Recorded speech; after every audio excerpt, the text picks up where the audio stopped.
मैं आपको एक चीज़ समझाना चाहता हूँ, अगर तुम्हारे पास पैसा है, ज़मीन पड़ी है, तो रूम 1-2 बनवाओ, रूम ज़्यादा मत बनवाओ, रूम 1-2, समझे। और ऐसे बनवाओ, देखो देखो ये, हाँ जी चाचा आ रहा हूँ, ठीक है। तो ये देखो, देखो माशाल्लाह, देखो ये, और ये देखो। अब बाकी तो मैं दिखाता हूँ उधर, ये टीगरू खड़ी है।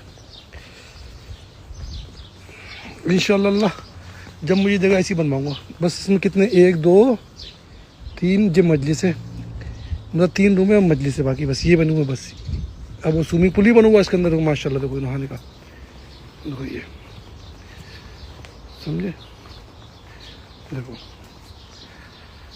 पीछे भी बहुत अच्छा बनूंगा, देखो ये देखो माशाल्लाह। देखो ये है बस इसमें टोटल, ये है बस।